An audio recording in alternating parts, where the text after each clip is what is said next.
Así es, y una de las noticias principales que vamos a tratar este día es la información que ha trascendido durante las últimas horas en que alias Pipos tendría algo que ver con el crimen de Fernando Villavicencio. También cómo quedan los lobos luego de que se capturó a su máximo cabecilla. Contacto a esta hora de la mañana con Michelle Maffei, experta en seguridad. Hola Michelle, buenos días y bienvenida. No, buenos días, muchísimas gracias por la invitación y el espacio. Bueno, empecemos quizá por lo macro. ¿Cómo ves tú que queda la organización de los lobos luego de la captura de Pipo? Es decir, ¿realmente queda golpeada o, ya tendrá un fácil camino para reorganizarse? A ver, yo voy a hablar desde la teoría y lo que yo haría si estuviese vinculada a esos grupos de delincuencia organizada, porque la respuesta es no necesariamente lo que nosotros pensemos, sino ponerse en la mente de las personas que están vinculadas al crimen organizado y son actores, se podría decir, primarios dentro del submundo criminal. En la teoría, cada vez que hay una estrategia de kingpin, es decir, o se mata, se extradita o simplemente se va a prisión el líder máximo de una estructura extremadamente vertical como la es los lobos, evidentemente tú vas a ver una escalada de violencia porque va a haber un conflicto a la interna de ese grupo de delincuencia organizada. ¿Por qué? Porque en el crimen organizado, en especial en estos momentos, y específicamente con los lobos por ser financiados por Jalisco Nueva Generación, tú no tienes una lealtad. La lealtad es el dinero, es decir, ¿cuál es el financista o la persona que mejor te va a pagar? Y en base a eso se mueven los liderazgos. Entonces, dentro de la teoría, lo que va a terminar sucediendo es, en efecto, eso. Vamos a ver nuevos liderazgos. Se comenta que alias Cianca, por ejemplo, que fue el que entregó $500,000 a ciertos sicarios colombianos para inclusive el asesinato a Fernando Villavicencio. Posiblemente él es el siguiente líder máximo y alias Cianca, de lo que se conoce, está con vida, trató de falsificar su muerte, porque no hay mejor cuestión que falsificar su muerte siendo un líder de un grupo de delincuencia organizada, y al mismo tiempo está con prelibertad. Él fue sentenciado por 25 años de cárcel porque fue vinculado al asesinato del general Gabela, que si no mal recuerdo entraron a su casa y lo mataron, y fue sentenciado por la muerte también de un policía nacional, y después de 10 años de cárcel le dan prelibertad. Entonces ahí se puede ver cómo el sistema de justicia inclusive no debería estar dando prelibertad a ese tipo de personas, pero evidentemente lo que te dice la teoría, lo que va a suceder es que va a haber una escalada de violencia y tenemos que estar muy, se podría decir, enfocados en qué es lo que va a suceder en estas semanas, porque evidentemente se vio que en la provincia del Oro hay en este momento un corte de liderazgos, y eso se pudo ver con la matanza que sucedió en la cárcel de Machala, cuando se estaban matando entre sí miembros de Sao Box y de los Lobos. Entonces ahí se puede ver que hay un conflicto de interés para los siguientes mandos en sí en la provincia del Oro.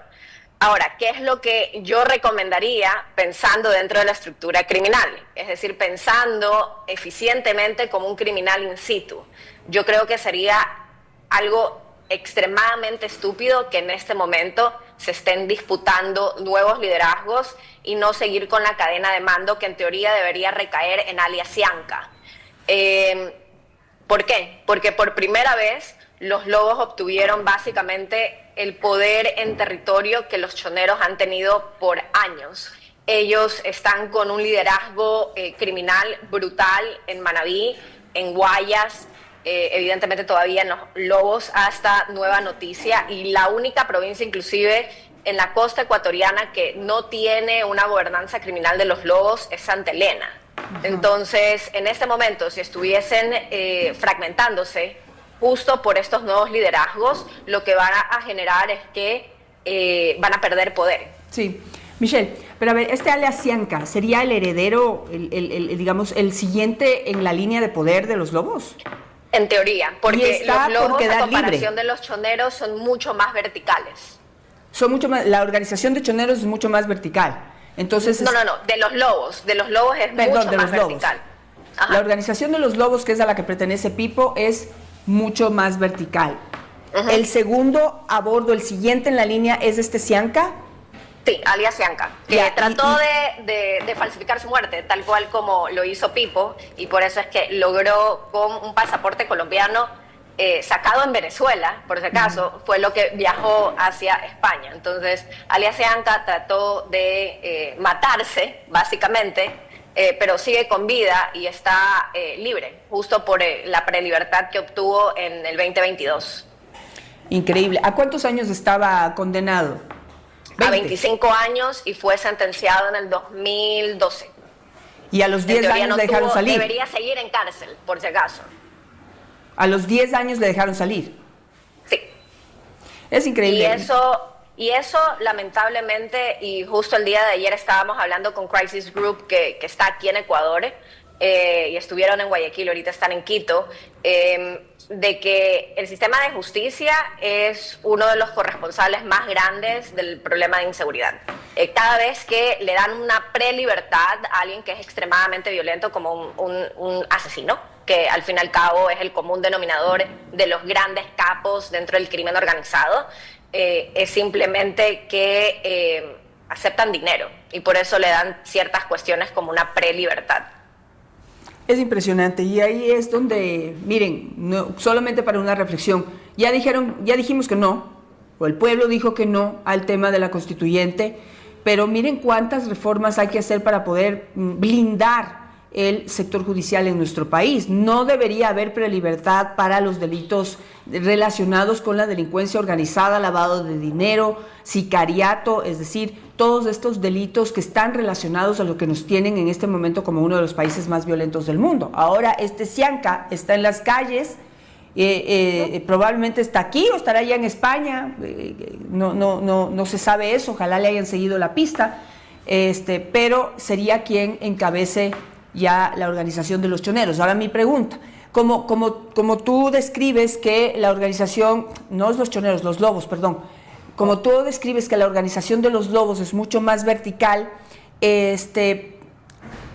pues ya se daría por hecho que Cianca reemplazaría a Pipo. Entonces eso en teoría implicaría igual que haya disputas y violencia al interior de la organización. Sí, lamentablemente sí, porque a mí siempre en clases, y voy a tener tal vez un minuto de tal vez cátedra del crimen organizado, hay dos tipos de grupos de delincuencia organizada. Tienes grupos mucho más tradicionales que tienden a ser más horizontales, como los choneros. Los choneros son mucho más horizontales, tienden a generar menos niveles también de violencia. Pero de ahí tienes el otro lado de la moneda, que son grupos de crimen organizado mucho más modernos, más contemporáneos. Y ellos utilizan la violencia como una moneda de canje. No solamente es un objetivo, sino también es una herramienta. Entonces, aterrorizan a la ciudadanía con actos de violencia extremadamente sanguinarios y dentro de la misma organización también son extremadamente sanguinarios. Entonces, apostándole al modus operandi de los lobos, que son extremadamente sanguinarios, evidentemente se viene una ola de violencia brutal por estos nuevos liderazgos. Vuelvo a recalcar, pensando objetivamente y dentro de la eficiencia del crimen organizado, lo peor que podrían hacer en este momento es separarse, fragmentarse, porque han cooptado el liderazgo y la gobernanza criminal en todo el Ecuador. ¿Qué significa? Que mueven más dinero, mueven más droga y mueven inclusive mucho más oro dentro de los proyectos de minería ilegal. Y eso es excelente porque están generando mucho más capital ilícito.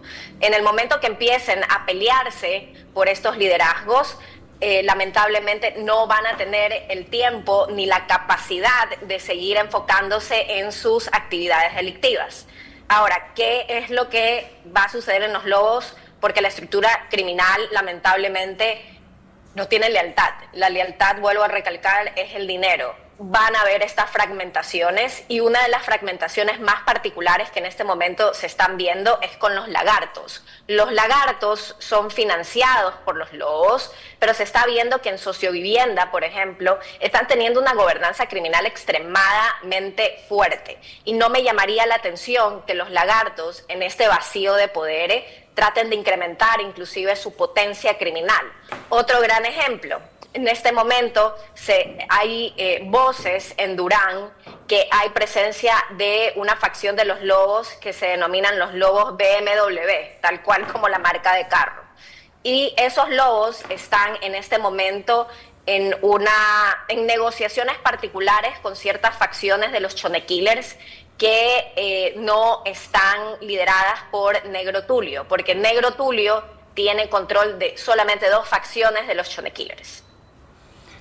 En fin, digamos, me quedo, pues la descripción ha sido bastante detallada, Michelle, pero me quedo con que se van a esperar. No sé, me parece que se han demorado.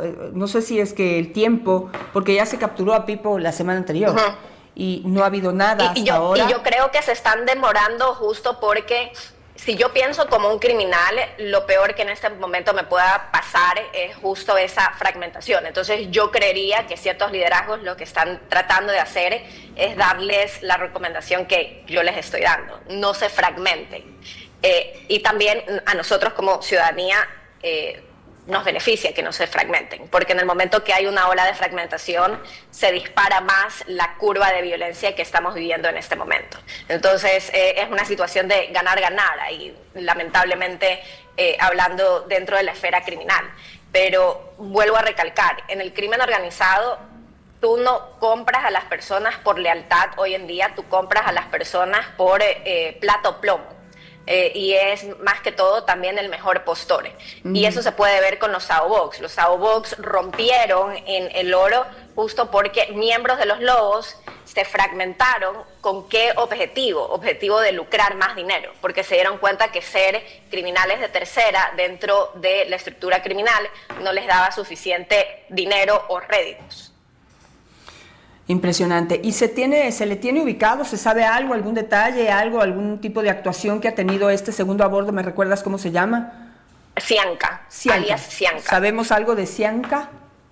Por el momento no, simplemente que está en prelibertad. Está libre, no se sabe exactamente dónde está, pero no me llamaría la atención que esté haya estado en Ecuador mientras que Pipo estaba en España. ¿Por qué? Porque siempre los segundos al mando tienen que ser los operadores en territorio cuando el líder sale al exterior. Entonces siempre el segundo al mando se tiene que quedar in situ.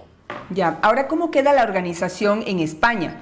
Porque de lo que entiendo, este alias Pipo era la conexión, digamos, era el miembro o coordinador, no sé qué cargo ocupaba dentro del cartel de Jalisco Nueva Generación en España. Sí. Es decir, manejaba justamente la distribución de la droga ya dentro de España, probablemente de Europa, aunque la puerta de la droga no es España, es Bélgica. La puerta de la droga sale de Ecuador.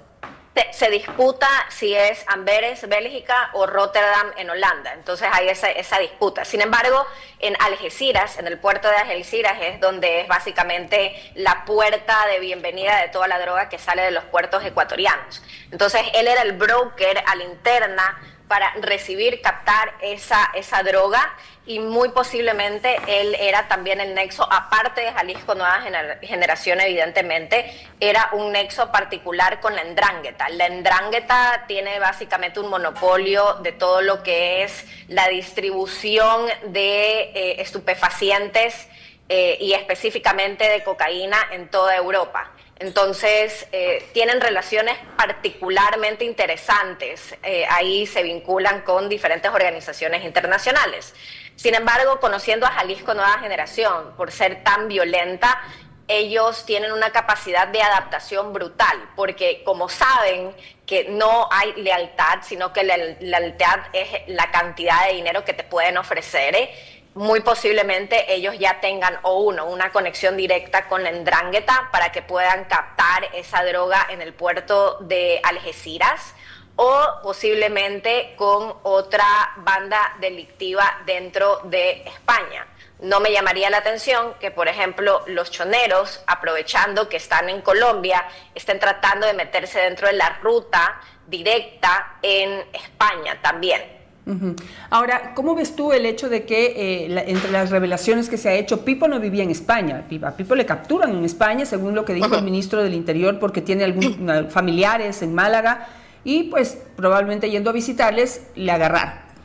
Que vive en Dubái y allá también le agarraron al Driftan Jitka, sí, el de la mafia albanesa. Entonces, ¿qué está pasando con Dubái? No sé, ¿se está convirtiendo que es un centro de lavado de dinero? ¿Lo ven así? ¿O es un centro de entrada de droga a un nuevo mundo, que es el mundo árabe, que no es tradicionalmente consumidor de droga? No, Dubái no es un punto de acceso de droga. En general, o el mundo árabe, evidentemente sí hay ciertas drogas como, por ejemplo, el opio que se fuma en Medio Oriente, porque ese es el mercado. Pero no, Dubái hoy en día es un excelente punto de lavado de activos. En Dubái, por ser un paraíso fiscal, tú haces las transferencias directamente hacia Dubái y Dubái tiene un secretismo bancario brutal justo por ser un paraíso fiscal. Y por otro lado, todavía Dubái no es reconocido internacionalmente como un país donde se lava. Al revés, Panamá quedó marcado con eso, pero hoy en día tal vez serías muy estúpido de blanquear capitales dentro de Panamá, dentro del sistema financiero. Por otro lado, hay otros mecanismos y otros bancos muy, muy interesantes para blanquear capitales. Por ejemplo, Chipre, que está dentro de la Unión Europea. Tiene múltiples bancos muy, muy pequeños, pero internacionales, y Chipre no se te viene a la mente como un país interesante para blanquear capitales. Dubái en este momento es básicamente el lugar más reconocido, pero justo por este reconocimiento yo recomendaría, inclusive dentro de las estructuras criminales, ya no hacer las transferencias directamente a bancos en Dubái, sino hacer transferencias a ciertos bancos muy pequeños, muy particulares dentro de la Unión Europea, como es, por ejemplo, Chipre. Ahora, en este momento en el Ecuador, y justo salió una noticia muy, muy interesante, y es una noticia que no es reciente, sino que ya va a unos 5 años posiblemente, de que los compradores más potentes en bienes raíces en el sur de la Florida y en Dubái son ecuatorianos. Yo no sabía que los ecuatorianos seamos tan, se puede decir, pudientes económicamente hablando. Y sí, pues ahí como que se devela, digamos, no sé si esto puede estar relacionado al poder, no solamente, digamos, criminal de los lobos. Definitivamente ya no son un grupo de delincuencia organizada que opera en las calles del Ecuador distribuyendo droga y peleándose por territorios. Estamos viendo que los lobos ya es una organización internacional que ayuda al tráfico internacional de estupefacientes. Es decir, ellos ya están en otro nivel, y no sé si están en el mismo nivel o mayor nivel que los choneros. Están lamentablemente dentro del submundo criminal. Han sobrepasado a los choneros por primera vez desde la captura de alias Fito. Ahora, nosotros en el Ecuador, los choneros, los lagartos, los tiguerones, Chone Killers, Latin Kings, son organizaciones del crimen organizado transnacional. Nosotros en 2025 salió un reporte de ACLED, esperemos que para el 2026 no tengamos más, esperemos. Yo creo lamentablemente que vamos a tener más organizaciones del crimen organizado transnacional. Tenemos un mínimo de 37 grupos de delincuencia organizada en el Ecuador, es decir, nacionales que son vinculadas al crimen organizado transnacional. Es decir, no solamente se pelean por ciertas cuestiones como el microtráfico o hay ciertas peleas, no sé, barriales, no, tienen vínculos con cárteles internacionales y tienen el know-how de salir al exterior y ser los brokers internacionales de esa estructura criminal. Y por otro lado, tú tienes estructuras del crimen normal dentro del Ecuador, y esas son pandillas locales, grupos que se dedican básicamente al robo de carros y a la venta de partes de carros. Y eso, lamentablemente, tiene básicamente un aproximado de 1.500 organizaciones criminales, pero esas 1.500 son netamente organizaciones del crimen común. Michelle, hablando un poco más ya, yendo a otro tema, ¿no? Tenemos como datos, y pasé una fotografía, por favor, a producción cuando la tengan lista, si me ponen en doble pantalla, de quién es alias Cianca. Y de lo que, como tú mismo lo dijiste y lo describiste hace un momento, fue detenido y fue condenado por ser coautor del asesinato de Jorge Gabela. Como Michelle lo ha descrito, ahí está alias Cianca. Ya quedó libre este hombre. Está libre, está en las calles luego de gozar de una prelibertad por todas ese exceso de garantismo que se dice que puede haber en la Constitución ecuatoriana, o una interpretación realmente desconectada con la realidad y las necesidades del Ecuador de seguridad de la justicia, porque quizás pueden decidir no darle la prelibertad sabiendo el nivel de delincuente que es, pero hoy está libre y podría ser, está determinado como el heredero de alias Pipo. Ahora, del último testimonio de este señor Marcelo Lazo, que ha dado su testimonio dentro del caso del magnicidio de Fernando Villavicencio, pues este señor Marcelo Lazo dice que Cianca también tuvo que ver con el asesinato de Fernando Villavicencio y que alias Pipo también podría haber tenido algo que ver. ¿Qué es lo que tú has analizado de ese testimonio y cómo pudieron haber participado, digamos? Porque ya esto, o sea, una mega organización para asesinar a Fernando Villavicencio, se ha metido todo el mundo en esto. Sí, y se meten varios actores criminales. Uno, porque es mucho más difícil decir tú eres el autor criminal como tal del asesinato de alguien. Y por otro lado, para cubrir sus huellas, los Lobos financiaron a esos sicarios colombianos. Ahora, los Lobos lo hicieron de adrede. ¿Por qué?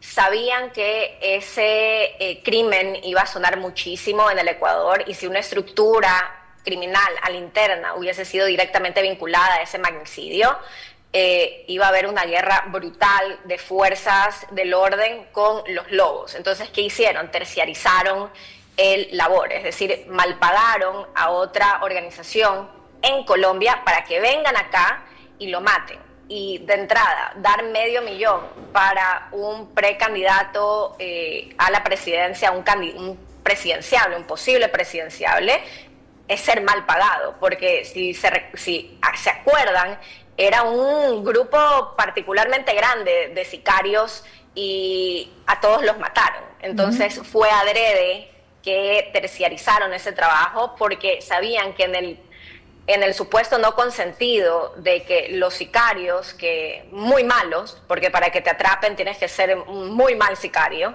no tienes un know-how criminal muy especializado como tal,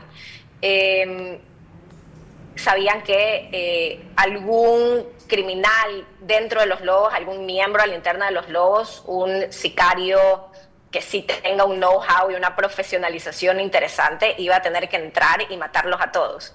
Y eso fue lo que terminó sucediendo. Es un modus operandi que no solamente los Lobos lo utilizan o se inventaron el agua tibia, sino que es un modus operandi que el crimen organizado normalmente hace cuando tienen objetivos de alto valor. Perfecto, entonces va así como conociendo cada día más detalles, pero en vez de desenredarse, yo creo que no sé, se enreda cada día más por la cantidad, digamos, de esta red de delincuentes que podrían haber participado en el asesinato de Jorge Gabela y de Fernando Villavicencio. ¿Te llama la atención que un Cianca que estuvo involucrado y condenado por la muerte, el asesinato de Jorge Gabela, sea ahora mencionado como un eslabón entre los gatilleros y los autores intelectuales de este crimen, recibiendo $1 millón, según dice Marcelo Lazo? Sí, $500,000, no fue $1 millón. Al revés, yo creo que si hubiesen financiado $1 millón, hubiesen podido tal vez pagar a mejores sicarios en Colombia, que sí hay mejores sicarios, o en México también. pero no me llama para nada la atención porque en el momento que sucede el magnicidio de Fernando Villavicencio, alias Cianca, se sabía que pagaba a agentes del SNAI y agentes del sistema de justicia, jueces, fiscales, para que tenga un trato interesante dentro del sistema de prisiones ecuatorianas. Y eso, exacto, y eso no se hace absolutamente nada en el Ecuador, y es por eso que ser un criminal en el Ecuador es profundamente rentable, porque tú puedes pagar por ciertos beneficios y puedes pagar para que te den prelibertad.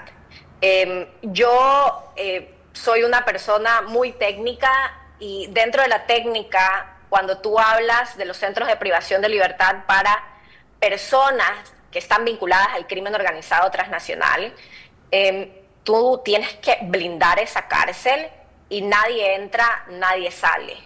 Al revés, un gran ejemplo, hablamos de México, que ha tenido problemas brutales con el sistema de justicia, que el Mayo Zambada dijo, gracias a la corrupción a la interna del gobierno mexicano es lo que yo pude generar mi emporio criminal. Ellos, cuando tenían al Chapo Guzmán en los sistemas de prisiones antes de que lo extraditen a Estados Unidos, la familia del Chapo quería visitarlo al Chapo y los jueces se lo denegaban. Yo creo que dentro del sistema de justicia tenemos que hacer esa distinción muy grande entre un criminal ordinario o, por ejemplo, alguien que, no sé, robó pero no es un criminal violento, que evidentemente está en su derecho de recibir sus visitas de familia, versus un alias Cianca o alias Pipo, que ¿por qué deberían ver a su familia si ellos han acribillado a familias enteras? Entonces, dentro de la técnica del crimen organizado, cuando tú encierras a estos criminales, lo mejor, y se puede decir el break, el freno que tú pones, es que ellos no sepan absolutamente nada del mundo de afuera, y que del mundo de afuera tenga un conocimiento particularmente limitado de qué es lo que están haciendo inclusive los PPLs dentro del Centro de Privación de Libertad. Es decir, básicamente los eliminas. Claro. Los Michelle, tienes que eliminar. No en el sentido literal, sino en el sentido simbólico, cabe recalcar. Bueno, estaba repasando aquí un poco la historia de Cianca y pues se devela que fue arrestado en abril del 2011 y condenado en julio del 2012 por el asesinato de Gabela. Ese mismo año también fue vinculado a la muerte del policía Cristian Cúñez. Originalmente recibió 25 años de prisión por cada caso. Luego ya le dijeron, pobrecito, 50 años a la cárcel, entonces le redujeron a 35, tan generosa nuestra justicia, ¿no? Y de 35 años de condena le dejan en prelibertad a los 10. ¿De qué estamos hablando? Y este tipo también ha fingido su muerte, tú lo describiste también, en octubre de 2023 también consiguió un certificado de muerte de paro cardiorrespiratorio. Y digo, consiguió un certificado porque así opera esta mafia, tienen médicos en esto que les ayudan. Y lamentablemente son médicos no solamente del sector público, por si acaso, sino que son médicos también del sector privado. El gran ejemplo es el mismo Pipo. Pipo se cambió de cara. Y qué bueno que aunque sea lo que gastó, lo gastó de una manera eficiente, o sea, terminó mejorcito, no peorcito. Más jovencito, pero la cara de delincuente no le quita a nadie. También, pero se cambió totalmente. Y tuvo 7 cirugías. Ahora, la pregunta es, ¿quiénes son los médicos que están aceptando ese dinero? Evidentemente aceptan hacer ese tipo de cirugías, porque si una cirugía, me invento, de cambio de cara o reconstructiva cuesta, no sé, $10,000, $15,000, no me llamaría la atención que Pipo o ciertos criminales, en lugar de ofertarles lo que en efecto cuesta ese tipo de trabajo, le estén ofertando $70,000, $80,000, $100,000, justo para que acepten hacer el trabajo profesional. Y cabe recalcar, hacer una cirugía de esa magnitud no es montarte en la casa un quirófano. Tuvieron que haber ido a un centro hospitalario como tal, legal, lícito, sea privado o sea también público. Pero tuvieron que haber pasado un tracanal de filtros de seguridad. Por Inclusive supuesto. si tú quieres ir a visitar a alguien, te preguntan cuál es tu número de cédula, quién es, por qué viene, y eso evidentemente, todos esos filtros, la estructura criminal se encargó de darles dinero para que la gente no esté preguntando quién viene aquí a operarse y cambiarse de identidad. Ahora, yo tengo una teoría, que es una teoría particularmente interesante y al mismo tiempo lamentable del sistema de justicia del Ecuador, que la gran mayoría de líderes que dícese están en la ultratumba, todos están vivos. ¿Tú dices que Leandro Norero está vivo? Justo te iba a terminar con eso, porque con este historial a mí ya no me convence. Se ha dicho desde siempre que Leandro Norero está vivo. Fue muy rara su muerte en la cárcel de La Tacunga. Tú dices, con esto tenemos que terminar, Michelle, que tengo a mi siguiente invitado esperándonos ya algún tiempo. ¿Tú creerías que Leandro Norero y otros están vivos? Por cuestiones legales no puedo decir sí ni no, así, pero yo creo que con certidumbre un 85% de estos líderes que dícese que están en el más allá están vivos y coleando. Y eso es un problema del sistema de inteligencia y más que todo el sistema de justicia en el Ecuador, que yo no soy jurista, pero son los impresentables, yo creo, dentro del Ecuador, el sistema de justicia. Totalmente impresentables. Gracias, Michelle, te agradezco muchísimo, muy interesante todo lo que hemos conversado contigo, sobre todo los detalles de quién es alias Cianca, dónde estará, estará aquí en el país, estará afuera, pero pues es el siguiente en la línea de reemplazo a Pipo, que ya está atrapado. Muchísimas gracias. Michelle, que tengas un buen día. Gracias a ti, igualmente. Aquí hacemos una pausa para decirte que agradecemos mires nuestros videos, y que no olvides darle like, y suscribirte a @OnePlusAds, para recibir nuevos contenidos diarios.